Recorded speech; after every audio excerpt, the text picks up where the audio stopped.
Toi Te Ara Puoru, SOUNZ.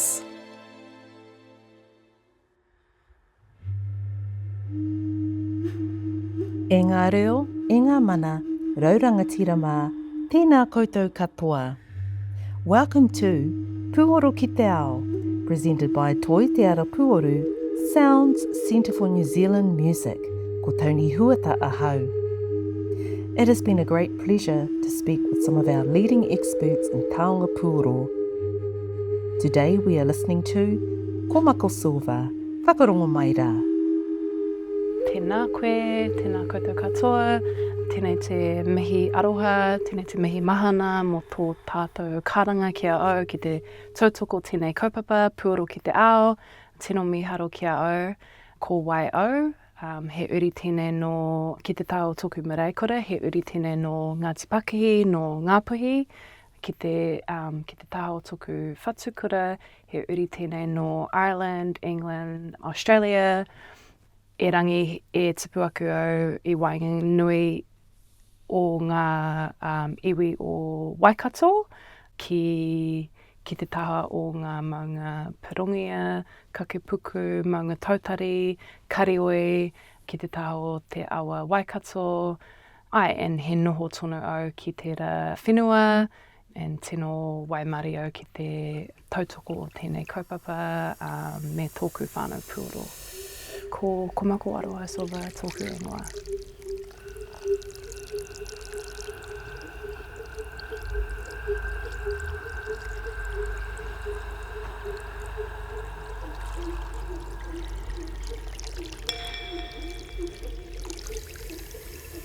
Hine Puu-te-hue for me is one of our main atua, so she is one of our main atua of Taonga Puoro. So we have Hine Puu-te-hue, Hine Raukatori, Hine Moke or Hine Moana, depending on who you speak to. So I was fortunate to have been brought up in the wānanga of Hine Puu-te-hue from a very young age. So my parents were gardeners and were part of the movement and the revitalisation of growing Hine Puu-te-hue. So within our whānau, Hine Puu-te-hue encompasses a lot of different, she has a big wānanga in terms of what she encompasses. For example, whenua ki te whenua, so the planting of placenta within the ipu of hue. She also makes up a lot of our puoro within the whānau of ngā taonga puoro. So for me, I really wanted to give homage and devotion to my upbringing and very much the Māori of Hine Puu-te-hue, because that she is very much part of the way in which my parents brought me up.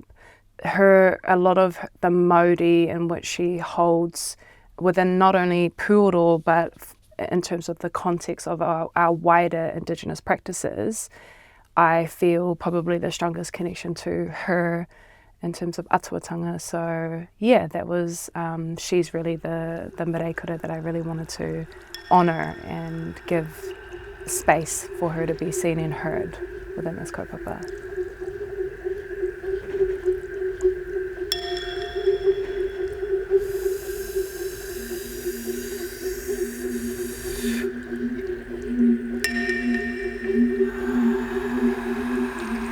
What I really love about her wānanga and her kōrero is she really brings to attention the realities in which we go through in terms of the struggles that we go through in life. Her story is really about embracing, all the different elements of who we are, whether that be sadness, we experience these emotions of pauritanga, whether we experience emotions of anger and riri, reflected through tāwhiri and the separation of ranginui and papa. She also reflects the energies and the emotions of peace and joy and restfulness. So I guess my intention for really celebrating her oro and all of the different puoro in which she is made up of was really about reflecting her kōrero around the embracing of all those elements of who we are, and then through that embracing she teaches that we are able to harmonize that and actually give back peace and to alchemize all of those different energies and to actually bring medicine. It's kind of like turning poison into medicine. That's what I feel she offers us, and I think that's a massive superpower.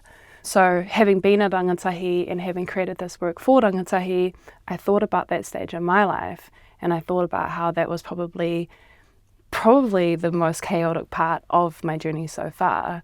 You know, you have like all these different feelings and all these different emotions around like identity, sexuality. You're starting to explore different avenues and aho and threads and ideas and concepts. And so if we put it into the context of the world that we live in today as a rangatahi, I feel that her story and the oro in which she offers really allows our rangatahi to embrace all of it, to not be afraid of it. And then through that, really finding your hononga, really finding what your truth is and what your reo is, and being able to speak that and to share that in the world that we live in today, but with the intention of rangi Māori, with the intention of peace, with the intention of putting like just the good vibrations out.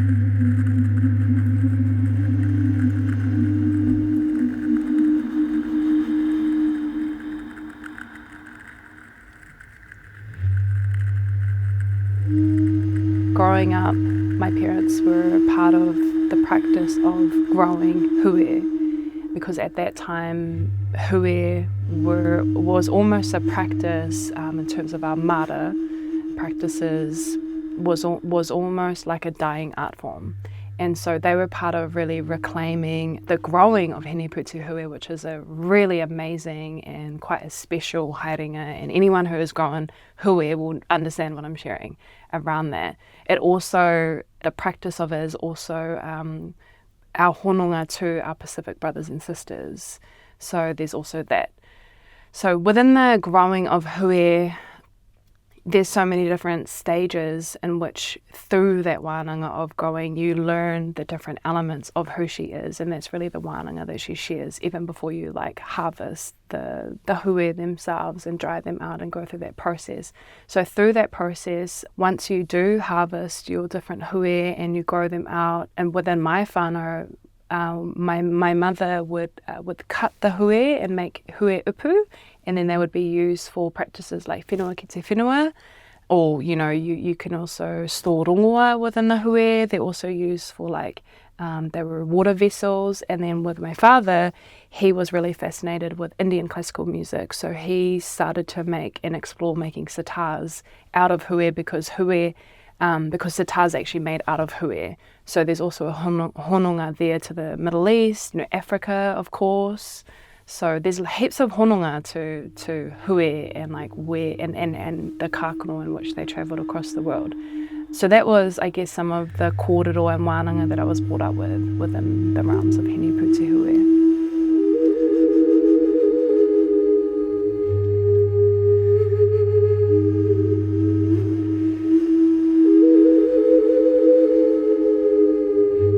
The practice of puoro isn't just the playing of puoro, it's also the carvers, it's the weavers, it's the gardeners, because all of these different aspects within our toi Māori, our mahi Māori, contribute to the art of Taonga puoro. There's so many different aspects that contribute to the art of Taonga puoro, and that's really what I guess I'm passionate about.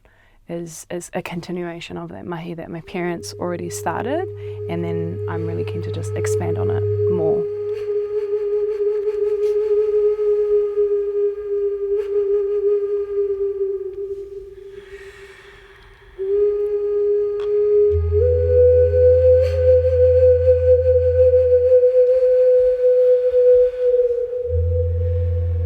For me, it's really the preparation, that Hine Puu-te-hue, it's her preparation as she's leading, and also the part in which she starts the journey of going into the battlefield and acknowledging all the mamai and all the riri and all the chaos and all the devastation that her brothers and mainly Tāwhiri have expressed. I mean, as an expression, right? So for me, it very much starts in that place of preparation, because you can't go out into life or into, for me, life is in some ways a battlefield. you know, where you experience a lot of different emotions as well as real life experiences and realities and perspectives. And so for me, it's really about how do you prep yourself for that. And I think the time of being a rangatahi, if you have the opportunity and if you are brought up and have the right people around you, you're gonna like have the best opportunity to prepare yourself for everything that is gonna come for you, because it is a gift. Life is a gift. But as we know, you know, being in that phase of rangatahi-tanga, it can feel really overwhelming. But recognizing that like that's a preparation for the rest of your life. So that's the piece in which the track sits within.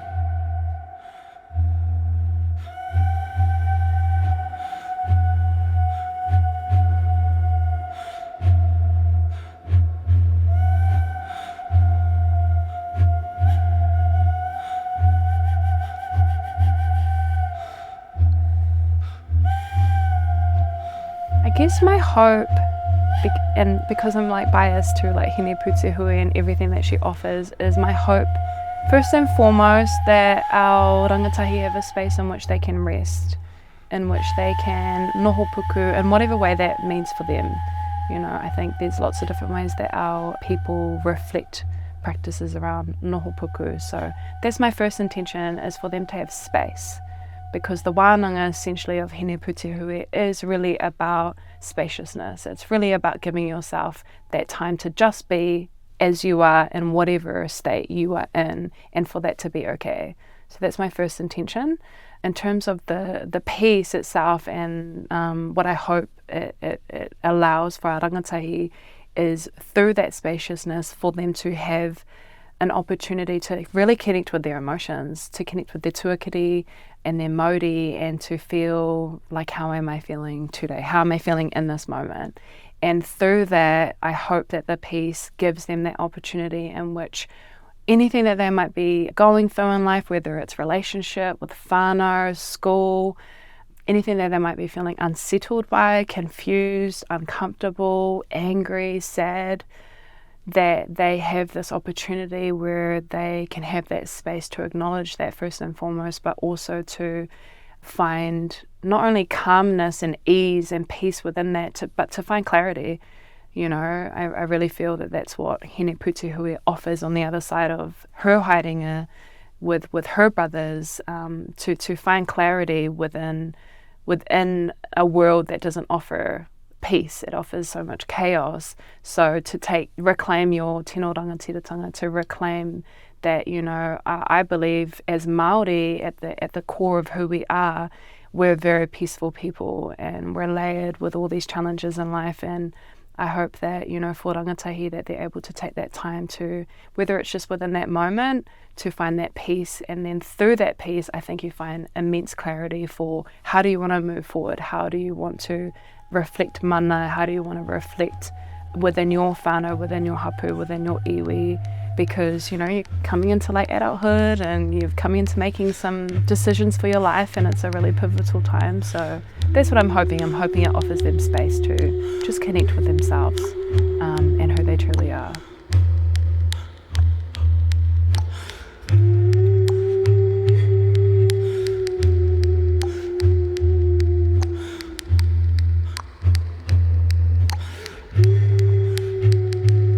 The art of taonga pūoro can be seen or maybe understood as a tapu practice, a practice that is maybe not always accessible to our tamariki or to our rangatahi or to our Pākeke, but I guess what I would love to share in terms of the way I understand the art of taonga pūoro is the practice of it is not just having the tools, like that's one aspect of it. And if you were, you know, privileged, or not even just privileged, but if you have the opportunity to have your own pūoro ki te, beautiful, amazing. But it can be really as simple as being by the moana, being in the ngahere, listening to the manu, listening to, you know, hine moana, tangaroa, tāne mahuta, all the different elements, and sharing some oro, you know, sharing some breath. And that in itself is a practice of taonga pūoro, because as Whaihine Wirangi says, you are the pū and the oro is what is, what comes, what is being expressed. So sometimes, the practice of taonga pūoro can be as simple as closing your eyes, imagining that you're in one of those beautiful spaces in Te ao that you love, like on your maunga, on your whenua, and just giving some breath, giving a karakia and a waiata, and that, in essence, is practicing your pūoro. So what I would really love to share to our whānau is that start there, because you already are, in essence, have those reflections and those expressions and that essence within you, because that is who we are and that is what we are made up of. You just have to go as far as our pūrākau to know that and to acknowledge that. The tools of taonga pūoro and the instruments of taonga pūoro are like physical expressions of that. So having those whānau with you are just going to whakamana that knowing already. But yeah, really want to encourage our whānau to practice pūoro in the way that is pono and tika and authentic to them with what they have.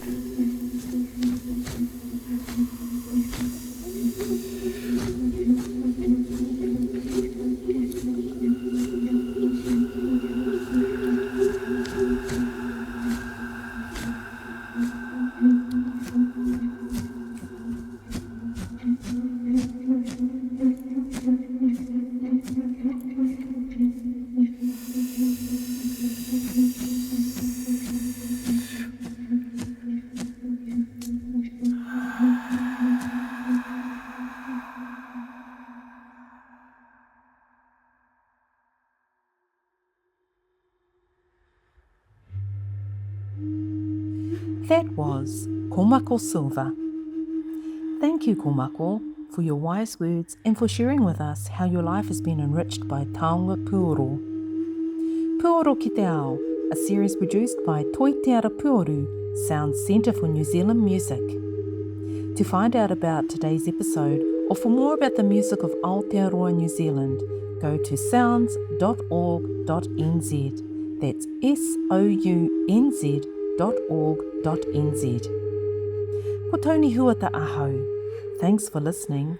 Please sit back and take in Oro Mauri o Pū-te-hue. Whakarongo maira.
Toi te ara puoru, sounds.